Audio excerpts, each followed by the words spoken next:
Hey guys, it's been a little while, so I don't know. Actually, whenever I decided to talk about it, I threw together today. Wow. Yeah, that's unheard of, right? Well, what I wanted to go over today is simply to discuss where to go to the next level.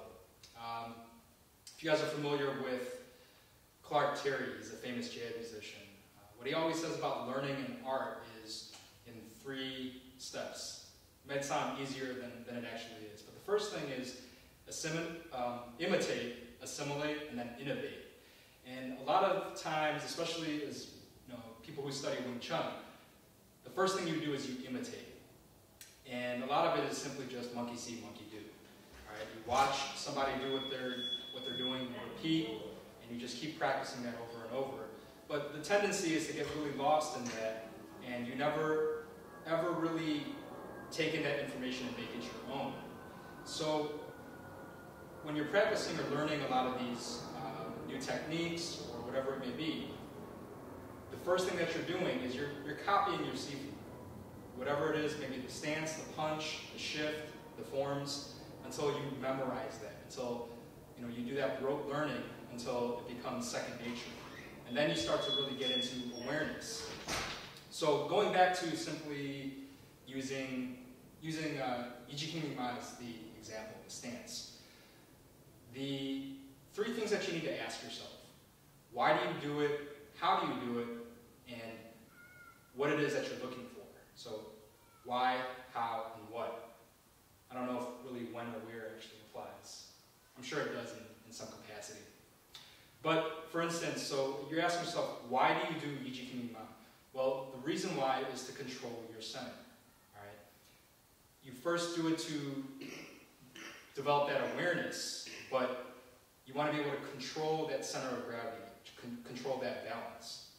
The second part is the how. How do I do that? Well, whenever you're learning any technique, there's a breakdown of it. So for us, the way we learn it is Ijikimima is broken up into 4 different parts.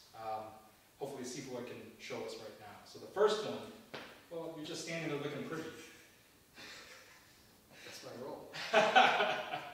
So the first step is feet together at the heels, slightly open at the toes, hands at your sides, and just natural, right? You're just standing straight up, good posture, and then the first step you do is you cross the arms left over right, and then flip, pull back. Now, if you want a more detailed explanation, you can always go back to the channel and look for episode 1 of the first season. Shameless plug. Right? Oh my God, I actually like how you did that smoothly in there. So first step is, the upper body, right? Cross, flip, pull back. All right. The second part is slight bend in the knees, and then roll the hips forward.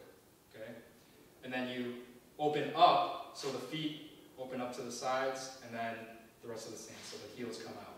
All right. That's the technical breakdown of the stance. Those 4 parts, 4 components. Okay. That doesn't necessarily mean that you know how to do the stance or how to feel your center. It's just simply showing you the steps in order to get into it. You'll always hear that you should always, from the beginning, from the very start, right here, be in center. You're simply just maintaining it through those motions until you get to the final part. And then you're making these adjustments. Then I talk about the third step, or the third question, which is, what? What are you looking for? Okay? What are you looking for in terms of finding your center? It could be a number of things that you start off with. Like for instance, myself, the way I typically tend to learn things is feeling what's wrong first. I know whatever I'm doing is not correct. And once I'm able to go from one extreme to the other, then I start whittling down to find that balance or that equilibrium. And so some of the tests that they talk about in finding your center or feeling your center is having that balance between the ball of your foot and the heel. Is your body weight in between that, or do you feel yourself rocking back more on your heels or rocking forward on the balls of your feet? Another thing you can do is there's several different tests. For instance, one of the things that we learned from Sifu is called couch potato, which I think if you go back to, again, episode 1 of season 1, probably has that exercise in there. Really?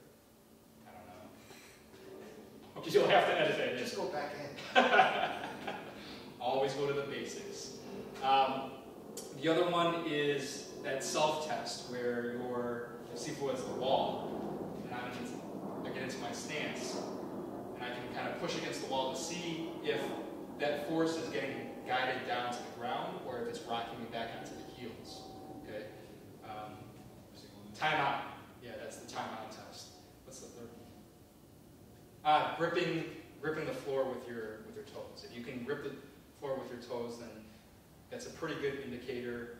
Not the most perfect, but pretty good indicator that you are in center. So, talked about understanding why you're doing or why you're learning a particular technique. In this case, we're talking about the stance, but it can apply to anything else like the punch or the first form or anything else. And then the second thing is the how. All right?